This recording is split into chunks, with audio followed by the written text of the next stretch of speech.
Hello, and welcome to this Brain Taxi virtual event featuring Nathaniel Mackey. I'm Eric Lorber. I'm the director of Brain Taxi, and if you don't yet know about us, we are a nonprofit organization that champions aesthetically adventurous literature. Our work revolves around a quarterly magazine of critical writing.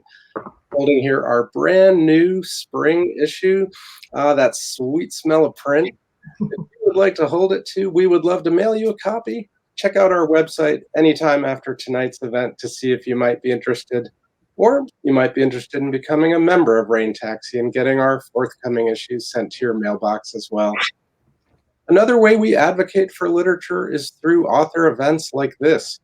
Tonight's event, like most of Rain Taxi's, is free to attend, but if you're able to pitch in a little something, please feel free to use the donate button at the bottom of your screen.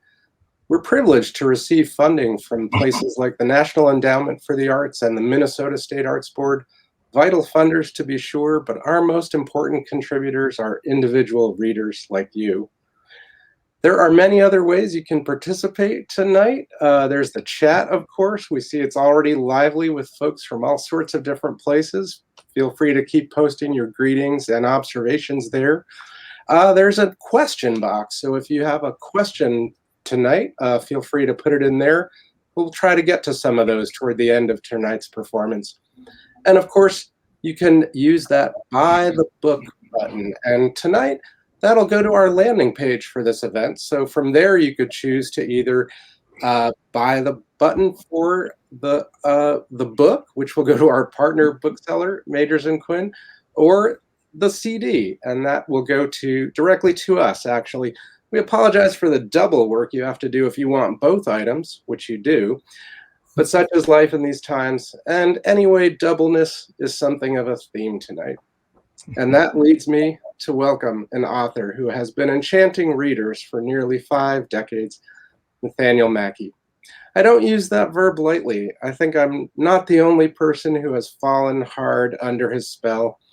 And in talking with fellow readers over the years, I've noticed this seems to happen no matter when one comes into his ongoing work, or whether one enters through the poetry or the prose, for that matter. It's a testament to how whole Nathaniel Mackey's vision truly is.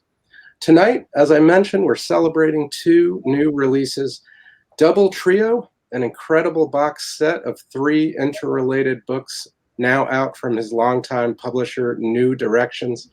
Where would readers be without them? And Fugitive Equation, a double CD of a magical word and music collaboration just out from a more recent but also visionary member of the publishing community, Fonograf Editions. You'll hear from and about both of these releases tonight, and to guide us on that journey is Nate's friend, colleague, and fellow practitioner of the long song, Joseph Donahue. It gives me deep joy to present them to you tonight. And as I turn the virtual microphone over, feel free to clap at home. It feels good. Gentlemen, welcome. Thank you. Yes, thank you very much. And thank you to Rain Taxi for putting together such a terrific event in celebration of such an extraordinary work, which I happen to have right here, box set. It's not a lie when they say box set. Comes in a box. And here's the set. So, reader, be warned and delighted in advance. Nate asked me to select a few poems, to DJ a selection of poems for this evening, for him to read and for us to talk about a little bit. What struck me when I think of the box set, I think of what this massive work, which is still just an installation in a still ongoing work, but there are some new things about it. One principally is the introduction of a new kind of character, Anencio, who is kind of our guide to this poem. He is a singer of love songs, and he keeps singing his last love song over and over, I think maybe 16 times through the course of the 6 books that are in the double trio. He's therefore always kind of renouncing love. He is also in a precarious and compromised condition at times, but he is kind of our guide through this poem. He's a rather beat up Virgil that leads us through this landscape. And it struck me that when I was reading in regard to this event, that I noticed, or it was made, I noticed that it was Garcia Lorca's birthday a few days ago. And of course, that brings to mind his theory of duende, a theory about the nature of poetic art, its origins and its effects, and a theory that Nate Mackey has been involved with maybe his entire writing life. And it seemed that Anencio, this figure of the singer, was a kind of embodiment of Lorca's duende, that he was here to tell us about song and to demonstrate its power and its cost. So that I thought we might start with, I was curious to ask Nate about how Anencio happened, and maybe to read a poem in which kind of introduces Anencio to us, along with other characters who populate the poem. Yeah, Anuncio came as the name. Again, a nomination. And, you know, I heard it in my mind's ear, and, you know, it wanted to be an office, it seemed. The office of the poem, the office of the page, the office of the book. So, you know, I listened to Anuncio's campaign, and I write it down. And indeed, he has made it into the office of the page, the book, the poem. His paramour, his love, is Annuncia. And of course, both those names have to do with announcement and enunciation. You know, the telling of one's love, the telling of one's life. And Annuncio, yeah, a beat up Virgil. That's great. You know, I mean, we could walk, we could stop now. You know, I mean, that's so good. I'm afraid of messing things up. You know, Beat up Virgil. Yeah. Yeah, he's seasoned. He's seasoned. And he's seen a few things, and he keeps writing this last love song, as you say. and I was thinking, Nate, I was trying to remember, there's an earlier, your interest in vocality and in singers. There's an earlier type of maybe Sufi singer who while singing die, or a connection between intense emotion and death that seemed, I'm trying to remember where that was. It's in an earlier books, but it seems like it's an ongoing imaginative concern. Yeah, that's the school of Udra, the Bedouin, the old Bedouin school of singing. And yeah, my second book is called School of Udra, and references there come up a lot, both in my poems and in my prose. And Nuncio is close to that in that I get the sense that he's, you know, he's not a young person, that he's getting on in years and is going through various, and has gone through various bodily, medical, physical, you know, crises. And he talks about, you know, lying racked up. You know, I lay racked up. that kind of thing. So he's writing from a situation of, the weakening of the body. And one of the things that in the last love songs he's doing is wanting to, to swear off the claims of the body, especially, the erotic and the amorous. And, he can't quite do that, as you noted. This poem that you selected is actually not one of the Annencio's last love songs, but Anencio does get mentioned in here. This is in the Song of the Andumbulu series. It's number 131, and it's in the first double book that's in the box. And that book is called Tejbet.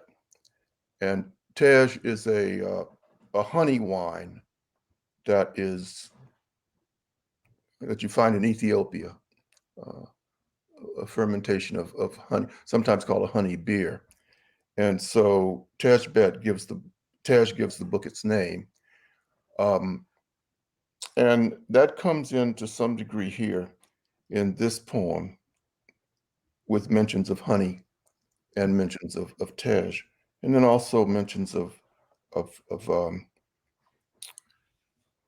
Anencio and of the Ndimbu of anthropological fame,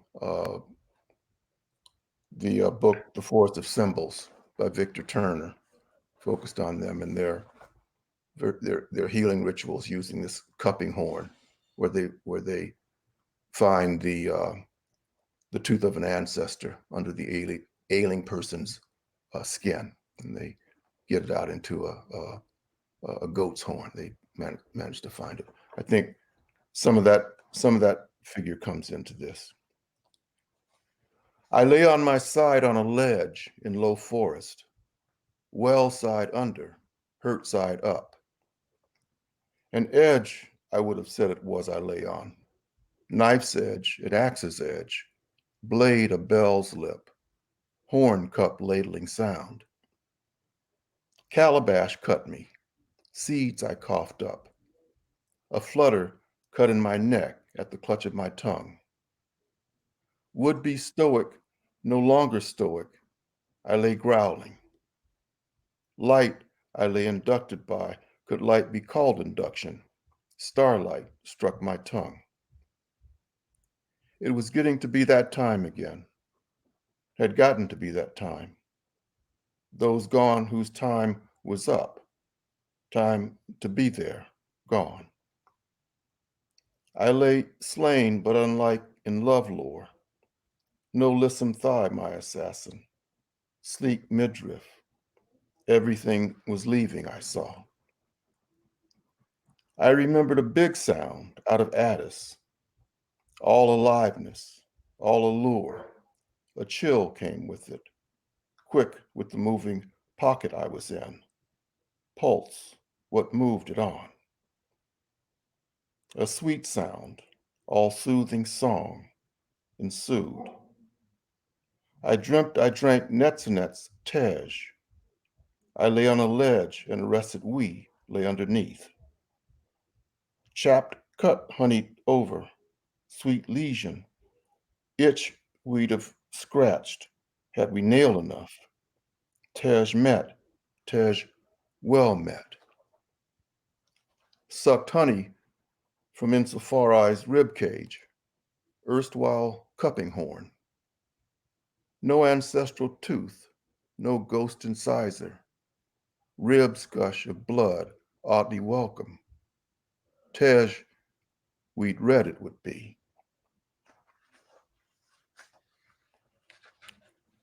I dreamt Anencio remembering when. Annuncia's wide behind his weakness.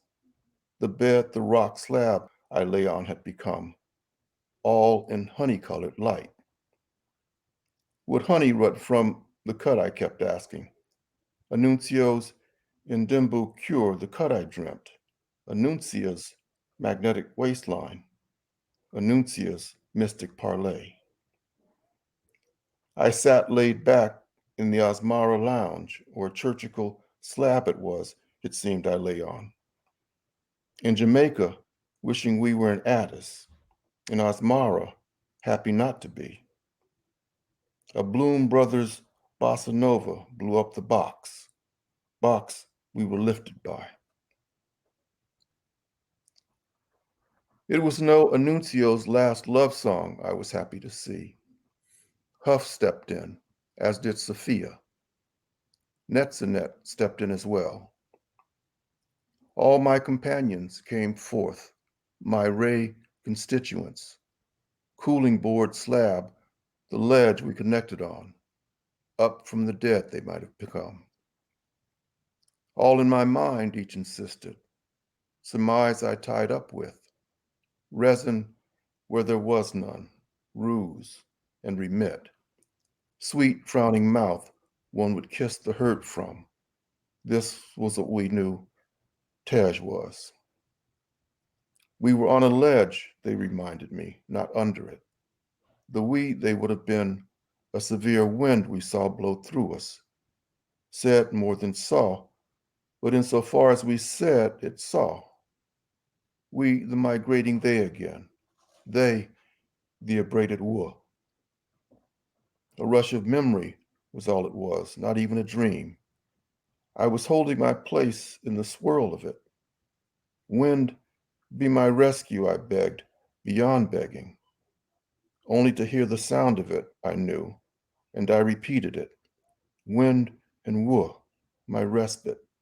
Wind and wool, my rest.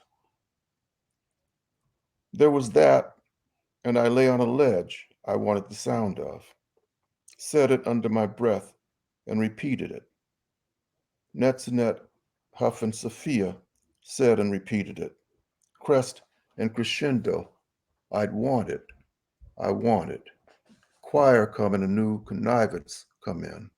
There's the true croon, I coaxed. I was out on a limb, I wanted to say, but held tight. The knock in my head, a bled embroidery. Beautiful to my surprise, but to be run from. Only had I legs, I caught myself mumbling. A poultice on my brow, Sophia put there. Were I ill, we all were, she said. Straught sutra, I so took to heart, I spilled over. Wide-eyed Ethiopian wept. Was it ledge or was it limb or was it lift, my counselors queried. A quick book of the dead, mash catechesis. Itamar hovered and back, having none of it. Having while not having, I thought. Only my own conceit, though they might be it, did occur to me. A ledge or a limb or a lift I lay on, legs wanting to be wheels, head spun. It was Brown versus Bardo again. All in my mind, I reminded myself, reminded as I'd already been. What of it I redeem, I thought out loud, as though it were mine to do so. Everything all at once available, all of it moving on. Slogan. Told not to leave me there, they left. Ledge exit all they knew, all they thought of. Lip was to ledge as to what fell away, sun's far reach rubbed out. But Netzanet held back, Itamar with her. Tight mouth whose hurt she noticed, hurt she'd kiss away. Tight mouth, doing so, she'd savor her hurt mouth on his. Lip was to ledge as to what fell away. This the books would call Tej Gambit, such what risk doled out. Strains again came off the box, Wax Academy. Thirst wax tutored us in. Sweet but with bite, sweet Netzinet. Light broke from beads of water, colored light, beaded webs lit low growth. Sounds province, what place there was, placeless though it was, a bird hidden away sang out. The bird-legged boy god interlocutor was back. Netzinet wept, it moved her so. Hers, I heard myself say, go soar doing so. Netzinet's lip our deliverance. Lip still to ledge, as to what fell away. Mouth a receding blur, a blown flute made us think of. Lost in thought, though it was as we thought of it. Thought's principality, shot. Oh, man. I think I need to I'm going to bail out here and go lie down for like an hour after that. That was really terrific, and the way the way these figures come in company, but also the way it's excavating the sense of isolation and just kind of carefully bringing others in and then kind of leaving the figure isolated. I was thinking that we might go now to the excerpt from the track from the CD, thinking along the lines of first having met Anencio in this poem and thinking of the figure of the singer. And given that, I don't know if Fugitive Equation is quite your debut as a vocalist yourself, but it's different than the other collaborations you've done with musicians, in that which are more the poet is reading and the music is there's a back and forth between continuous poems and this from what I've heard of this piece, it's your voice appears in a very different kind of context. Mm-hmm. So I was wondering, Eric, could we, Angel if of you want, dust. maybe Nate, you want to say a little something about how the band came together around this? Well, the Creaking Breeze Ensemble is a 5-piece band based in London, and a couple of years ago, I heard from them. They said that they were reading my prose, especially from A Broken Bottle, Traces of Perfume Still Emanate, and they were finding it interesting and instructive for them as musicians, and they proposed doing some kind of work together. So they invited me to come over to London and appear with them a couple of nights at Cafe Otto. And that finally happened in June of 2019, a couple years ago. And so they had a couple of letters in specific books in mind. One was Late Arcade, the 5th book, and the other was Jabot Bagostis's Run, the 2nd book. And we didn't talk that much about what we were going to do as we corresponded by email prior to my going over there, but I did get some ideas from them. And they told me which pieces they were thinking about and working with. And so I just went over there with the books, and I thought that I would take over some vinyl, the music referred to in those letters. And I told them to set up a turntable for me, and I'd get to DJ a little bit and bring some of that music into the mix. So it was a different approach.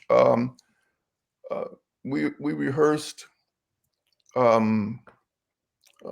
couple days, 3 days, something like that, and they were not after me reading a continuous text with the company, but doing something else. And they had worked up some musical motifs. And so the other one of the members of the band, Evie Ward, is a poet, word improviser, and that prompted me to become more of a poet, word improviser. So what I ended up doing was using the letters that they were focused on as a bank of phrases and terms and what have you. And um, and it was me improvising with them, with the line between word and music being pretty thin. Yeah. Maybe we can hear. Can we hear a little bit of it, Eric? Dear angel of dust,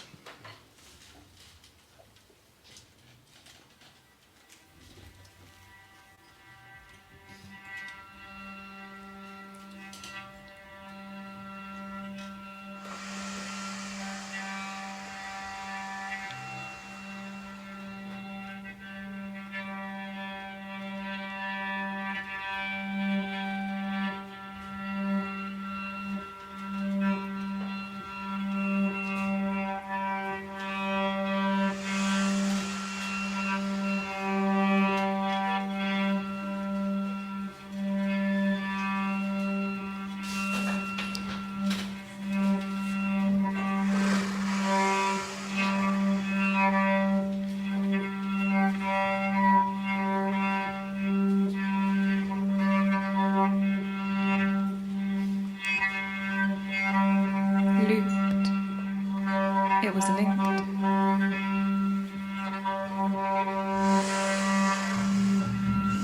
And we slipped back. prehistoric apocalypse, Creeping. We were caught up. Catching.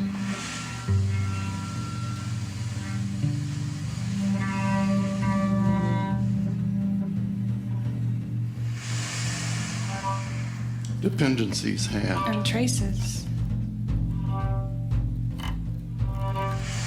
Footsteps left traces. We were on sand. dependency's hand, We ran on sand. And running together. Slipped. depletion's hand, Tripped up.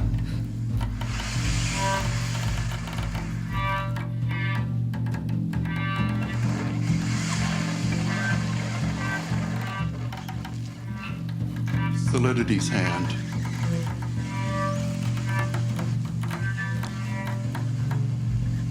And we slipped. Footsteps like murmurs. Not uttered. We slipped up. an oil tanker had run aground up the coast.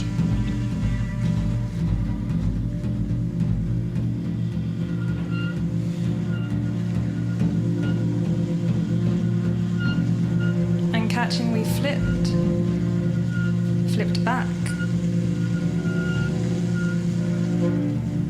There were shadows. The edges made shadows. People had gathered on the beach to help clean up. And so we left.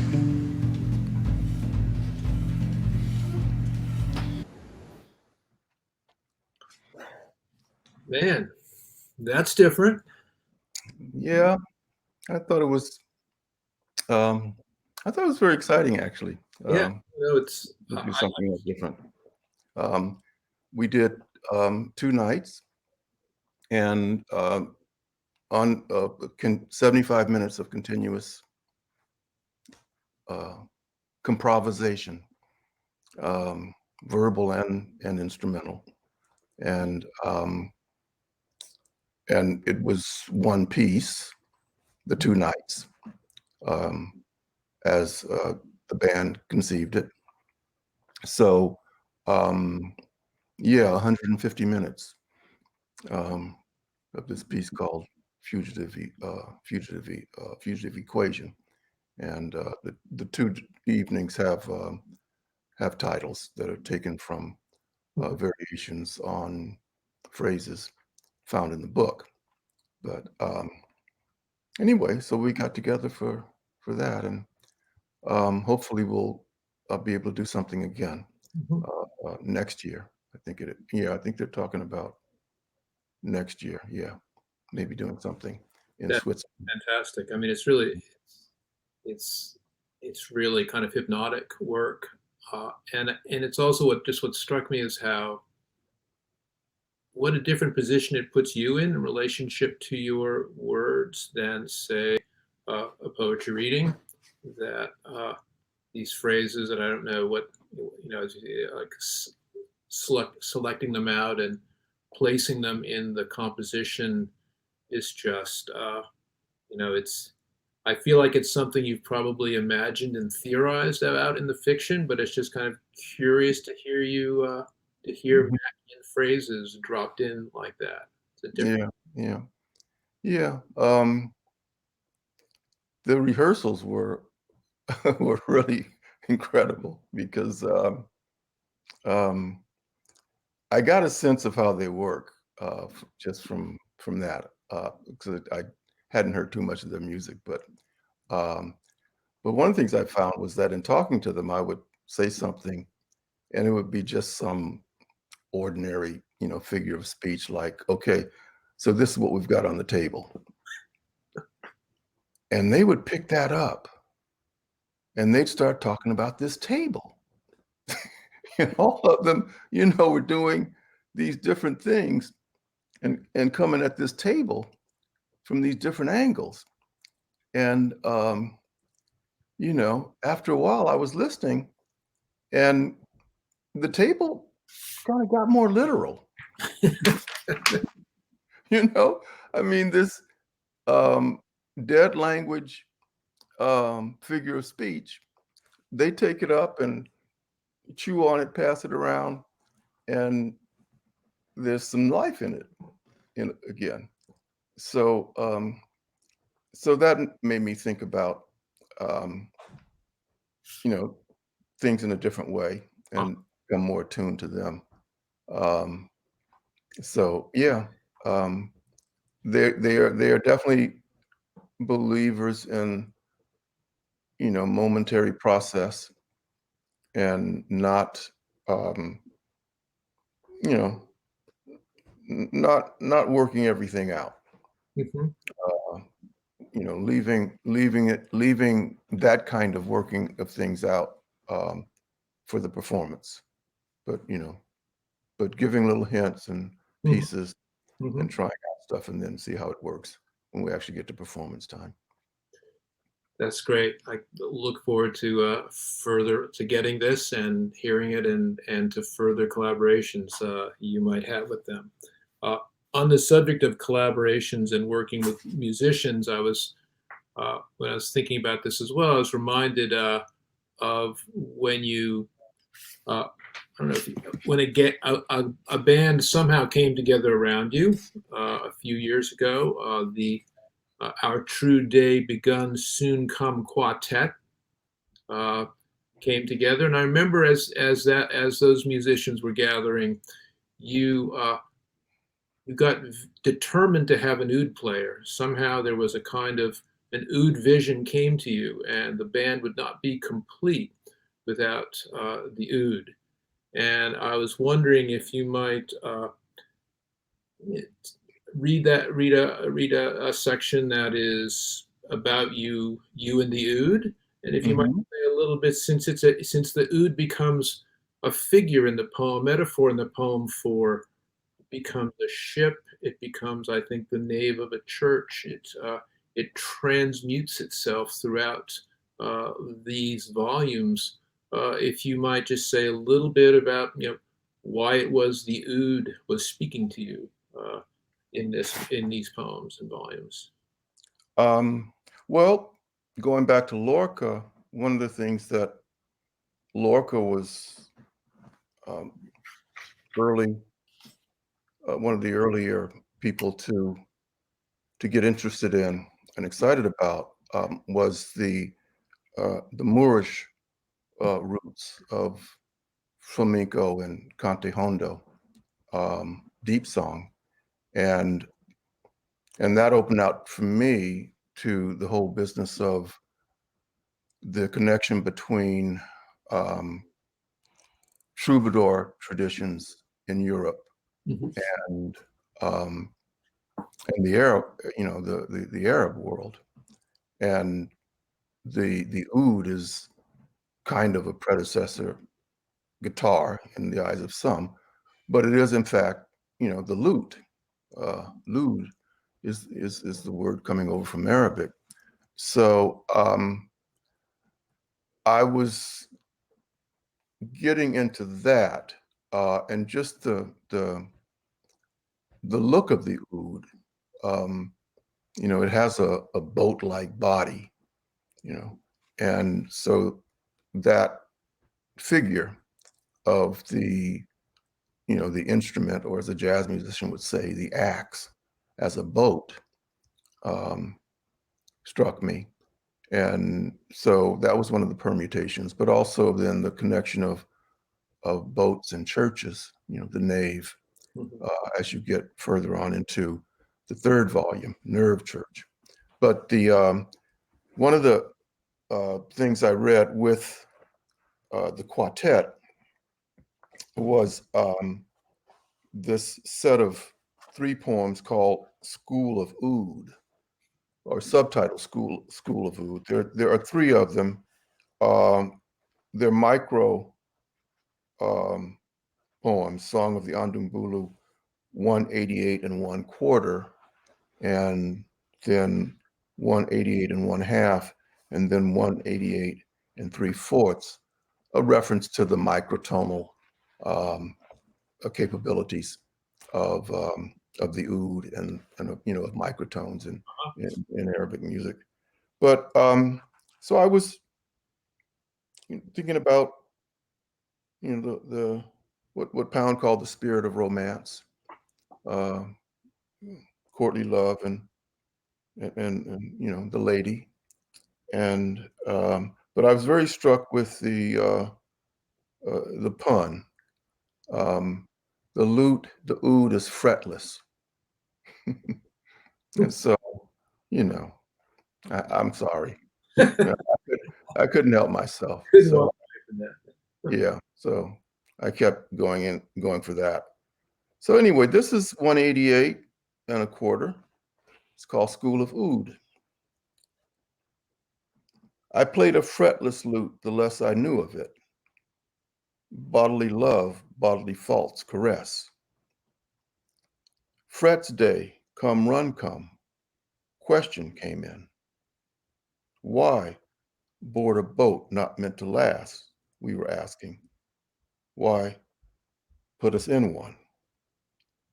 Bodily flaw, bodily forfeiture, a lost or a last leg's twitch, lost longish tooth put under a pillow. Inside my mouth, the words beautiful youth again, no helping it yet. Ragtag endearment come back from back when. Flawed beauties flaw what beauty there was, made up or made up for. I played a fretless lute, the less I knew. I woke up to money left under my pillow, Scheherazade's perfume. Flawed beauties flaw funded tale after tale, night's new day dispatch. I played a fretless lute the less I thought about it, mouth that moved my mouth, a speaking mouth, tale as much as teller, and to be of that estate. Tale as much as tale, the what's-there quipped, what Tet's bon mot would be. So sang the singer, I sang on, so said the song. What said ventriloquy adorning the book of So? Lute no less fretless the more involved it got. The more I played, the more slip, the more slide it got. I played a fretless lute, the less grip I gave it, meaning to say, the lute had a friend, but not say it. Torn away tooth, gone away with the sun. I put a straw beneath my pillow.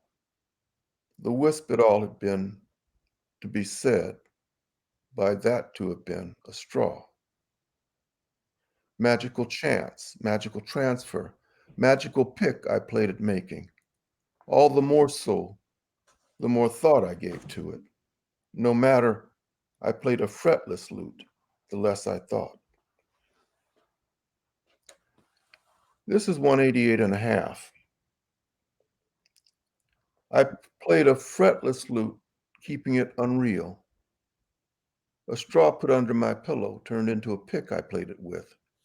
A straw that was my lady's eye tooth. The pick, the sun's light hitting it when she smiled.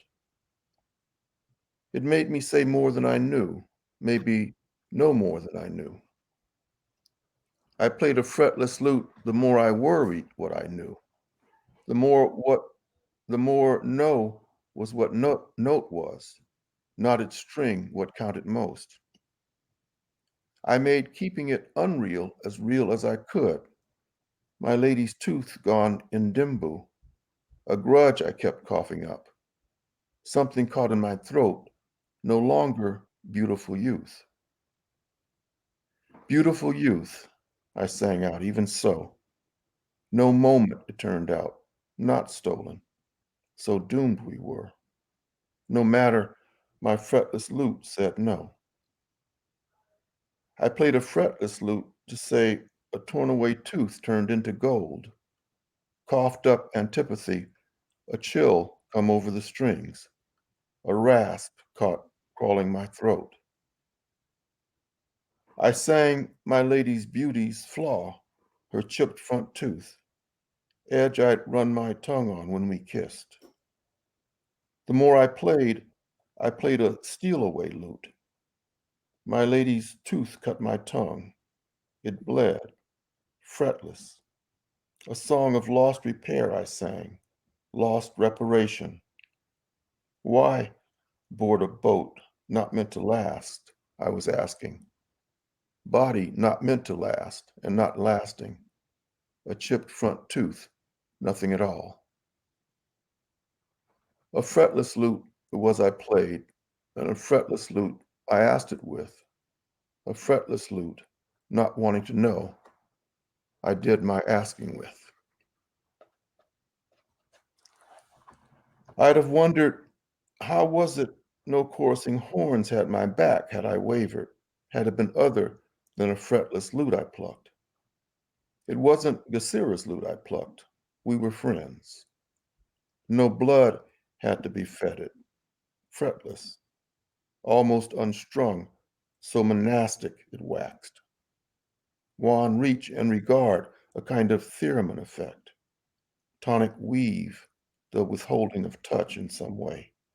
Pink, rarefied lights, indigent blush. And this third one is 188 3/4. I played a fretless lute, the less I remembered. Fretlessness fed by memory's retreat. The less pouty lips abided, the more fretlessly I played, the less the gleam of an eye tooth in the sun. I played a fretless lute, the less remembered musk had to do with it. Musk and black loin hair, bodily heat, bodily husk. So's leg book, never to be gotten over. Beautiful youth. Flat neck I cut my teeth on. Tooth edge I cut my tongue on. I played the inside of the lute, not the lute itself. Begun to be gone, begun to be less of the body, begun to bid string and wood goodbye, begun to say goodbye. Fretless reticence, fretless restraint, not daring wonder what made it fretless, soon to be soul undraped. Pink sunset light illumined her face among the redwoods. No more thought would be given to that. We shoved our boats into the water, late launch or launch late to be admitted. All so supposedly real, all as real as we thought. What more? What more to make of it? Momentary glow, no loot brought back or got back to. What more? I made the loot ask inside, momentarily, fret.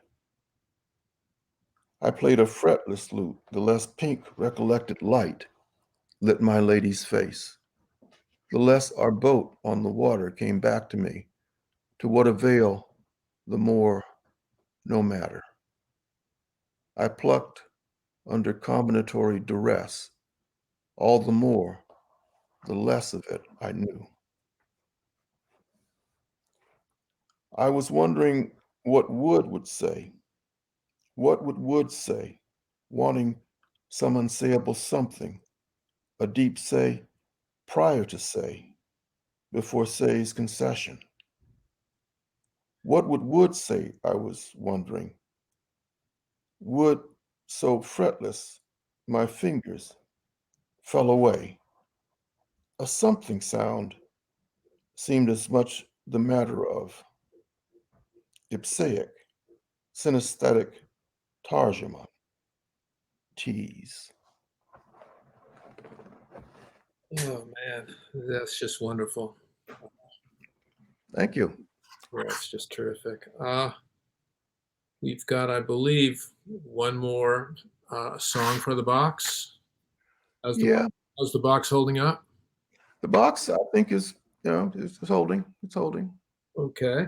One thing that's, I don't know if it's my immediate impression of reading through the double trio of a number of things that are different and forward looking in the amid all the recursive strategies and energies of the work are these characters who step forward, or what you call nominations, much better word, who kind of present themselves and start working their charm and their wit and their energies in the poem. Any number of characters or nominations, that mysterious people like Mr. P, or particularly enigmatic Mrs. Vex seems to show up, along with Itamar and Insofar and Sophia and Eleanor and all these folks.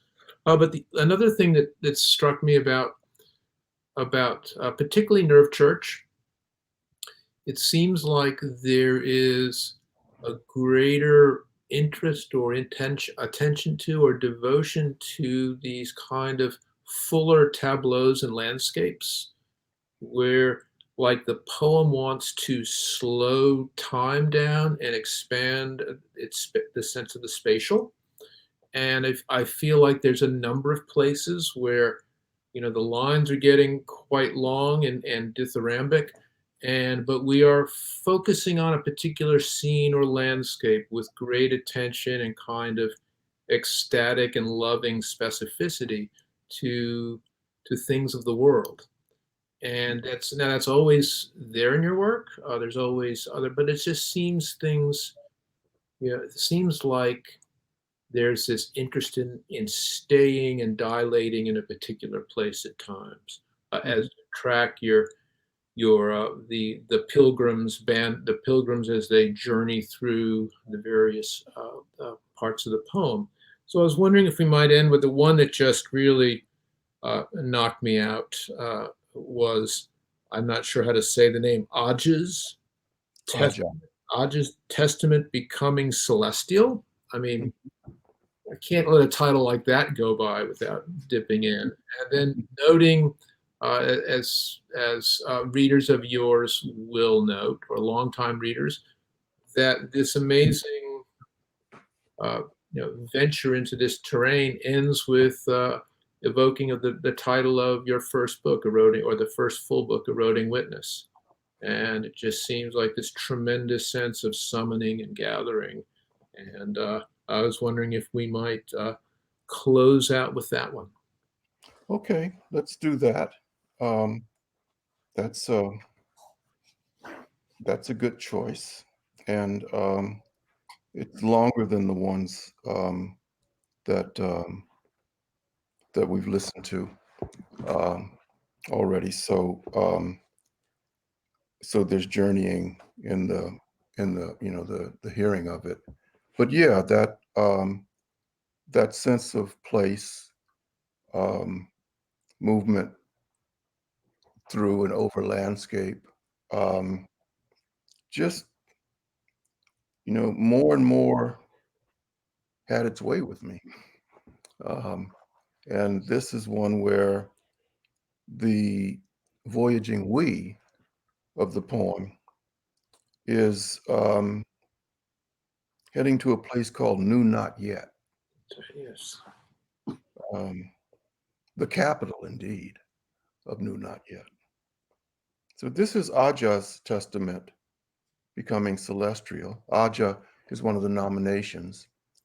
And she has a few things to say in the course of this poem, which is part of the Mu series. It's number 225th. And again, yeah, this is from the third book of the set, Nerve Church.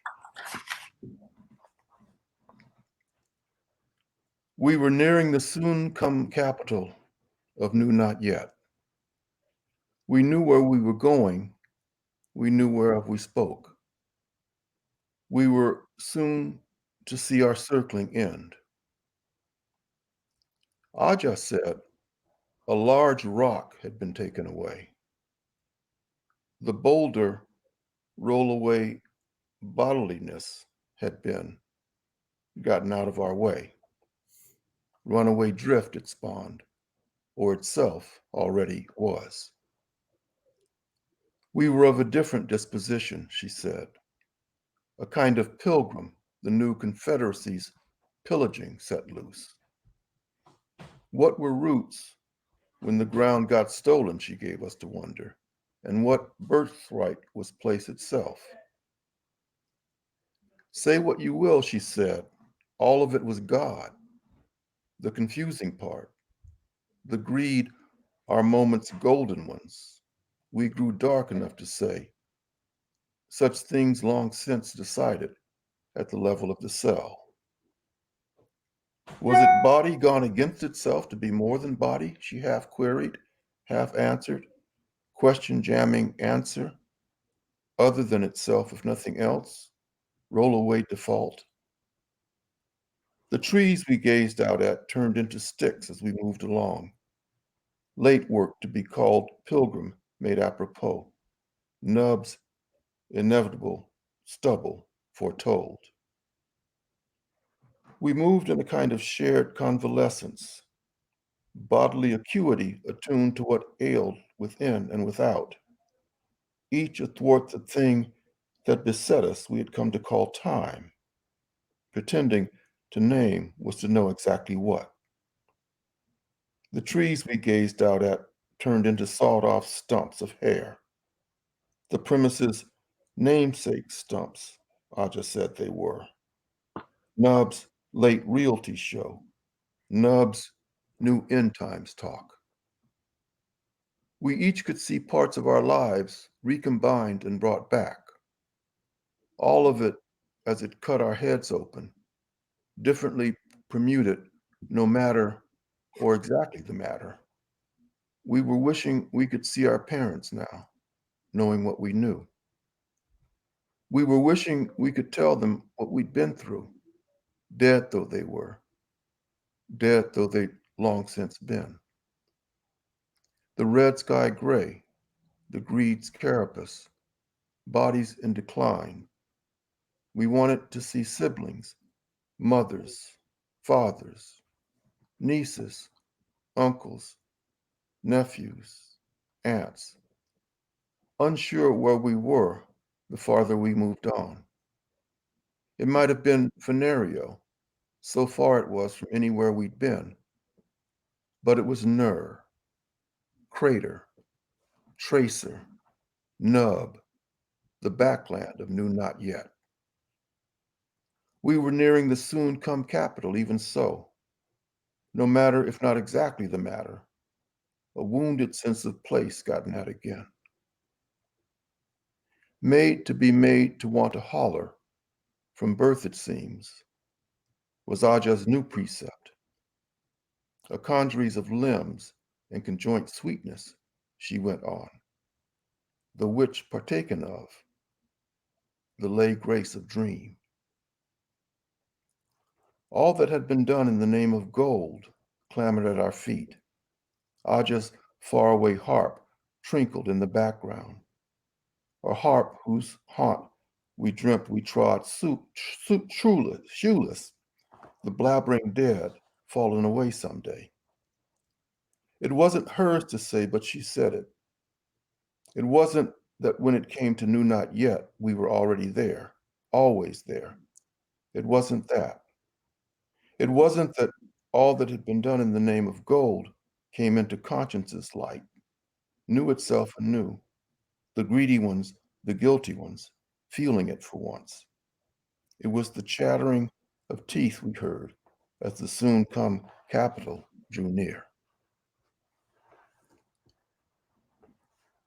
And once we were in the capital of Knew Not Yet, soon come, the icy epithet melted, toward which, we knew, our bewilderment leaned.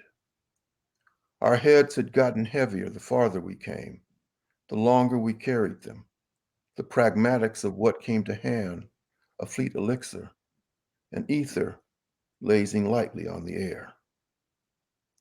A rock had been rolled away, Aja said.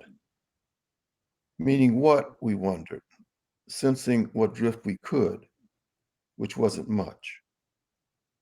We let it lead us, a teased unseizability, thread so thin it cut right through. Her sweet dream of someone long lost kept coming up, someone never found, it seemed at points. They had lain naked on a train, remembering when, fraught reunion, far-flung legs and arms, a snug world in whose reach. Nub's apprentice prayers against all that. Take me back, the dream's meaning. Take us back. It spoke with two tongues. They were stranded kin come upon each other as in a storm, all of it auguring bodily misprision, immaterial conjugant the soul of it was, her insisting only what fed it, telling us nothing if not what soul was. Was it the question or the answer jammed us? Knew not yet's exacted air gave cause to wonder. A concentric eccentricity of sorts peeling away what command there was, the whatness we were ever in whose debt. All would be well, it seemed, or we at least wanted to say. The hoodoo Aja's dream amounted to made us hopeful. We the very ones who'd been awry, if not fear for whom a kind of befuddlement had ensued, the parsing of degree, gradation, detour. I'm listening, we said, each of us. Aja's rollaway spiel, a boon. Benounced or not, no matter, but benounced. The bits of paper falling from the sky, nothing if not its announcement. The capital of Knew Not Yet, not unlike we thought it would be. It was a dream of sweet consent. Sex polis, torn and brand new. The legendary land of grab, gone away. We were there. There we were. There we were. We were there. As though a ditty rode the air, making light of our dismay. The perplexity of the living, preluding the same such of the dead. We felt what muscle we had melting away, but were okay with it. All, we thought, in the goodness of time. There we were. We were there. We were there. There we were. Persuaded by Aja's beauty, truth would out. We caught equations between inside and out, trying to think about the state, trying to think about economics, money's migration, so many rocks we swallowed, rollaway stone lining our stomachs, the tally of what had been done in the name of gold without number. Was it we were not really there, we wondered? No way not to be there. No way not to not be there. Not there in name only. There. It was neither here nor there to us whether we solved it. In's function of out, out's function of in. The question was its answer, jammed answer. Answer, jamming question always. We were deep into what Nubb was calling the Drumpf show. Reality or realty, none of them would say. Aja said realty, and we said it too. Reality the elsewhere knew not yet was. So to be insisted, a sense all but something like pastoral came over us. No belief, but in what if. The lay grace of dreams decree, Aja held forth. Herself of such grace we blinked and went blind. Aja, whose toes we'd have kissed. The perplexity of the living, her theme. The dead perplexed as well. Made to want to holler, she said. We do holler, braced against what's to come. I've been thinking about leaving my body, she said. Said it, as they say, without affect. There was a new tune on the box, Aja by Starlight. The offshore horns recondity afoot, deep orchestral brass at its beck.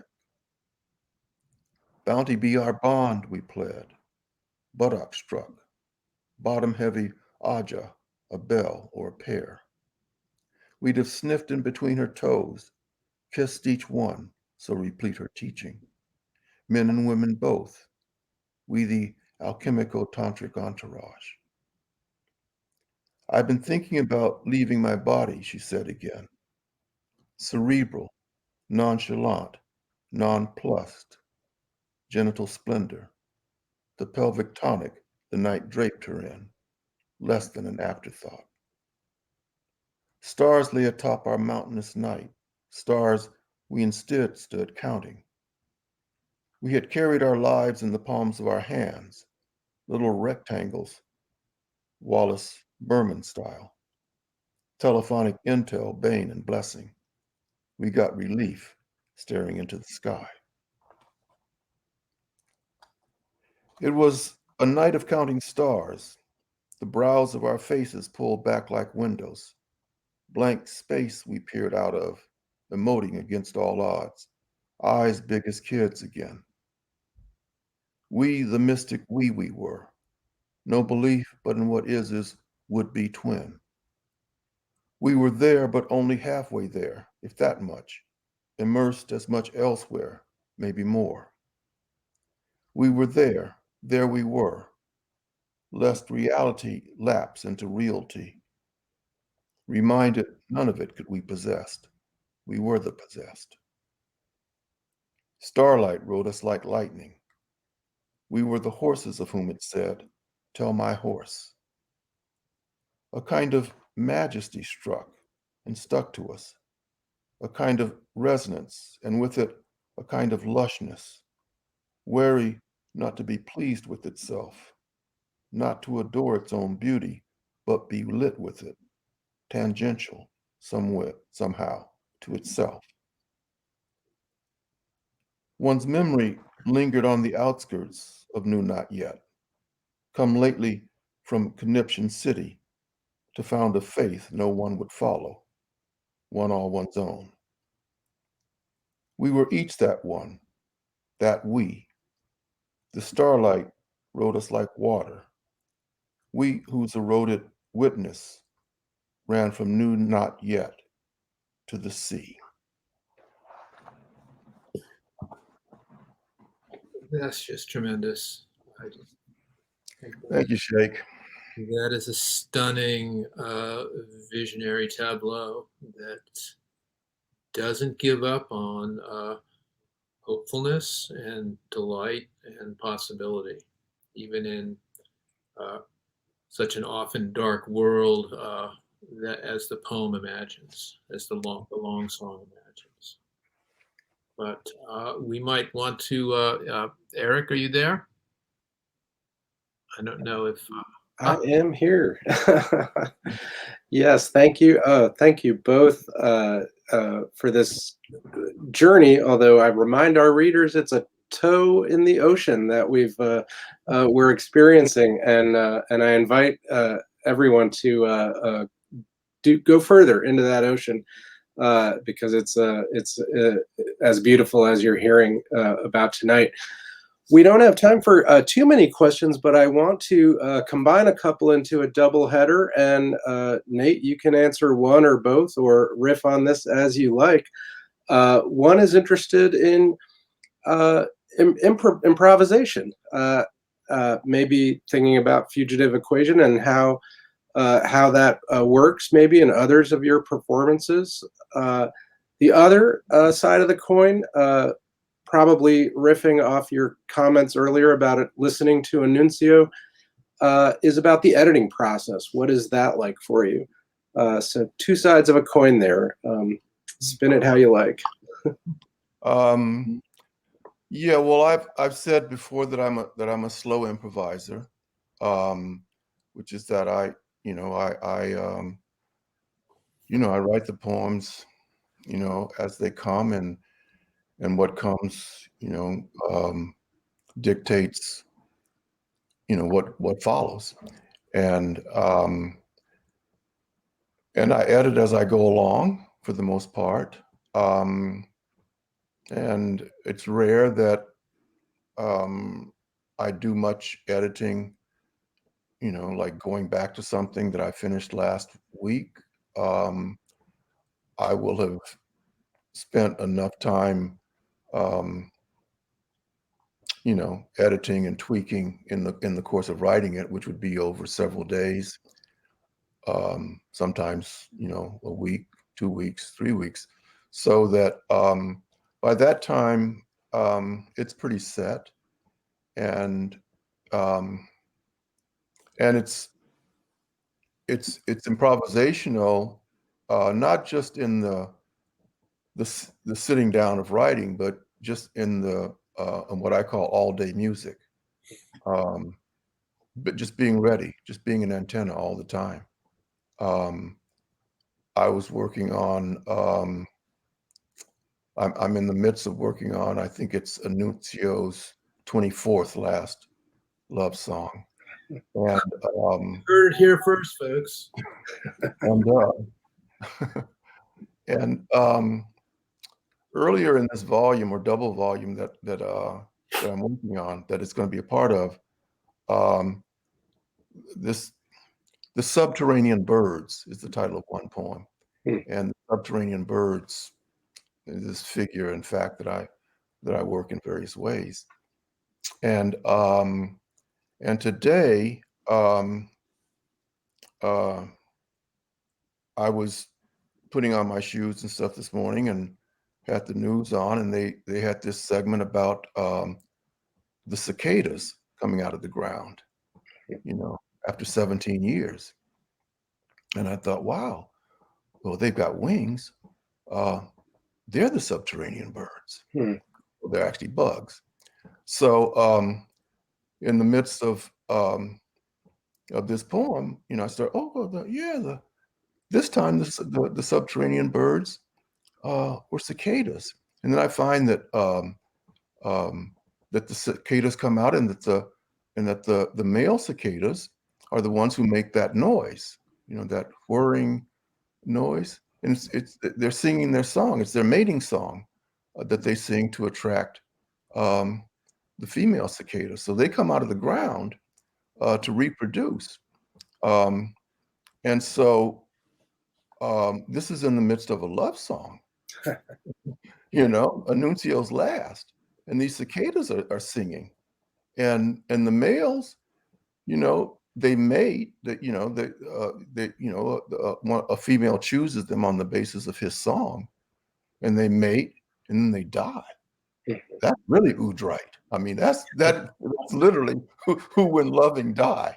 And so I'm all of a sudden this phrase, the Udrite male cicada. That's how it happens. Yesterday I had no idea that cicadas were going to be a part of the poem. When I woke up this morning, I had no idea they were going to be a part of the poem. But, as they say, stuff happens. Well, I love that. Some people even say. No doubt. People have been commenting all through this on your on phrases that have captured them, and you're giving us a blow up view of that phrase. Was a beautiful tribute to that. Nate, for all of us readers, I cannot thank you enough for being that antenna constantly on. It's a joy for all of us to listen to. Joseph, thank you for planning and taking us on this journey tonight. This has been a real treat. To all our viewers out there, we hope you've enjoyed this, and we hope you'll return next week when we talk with the poet Arthur Z.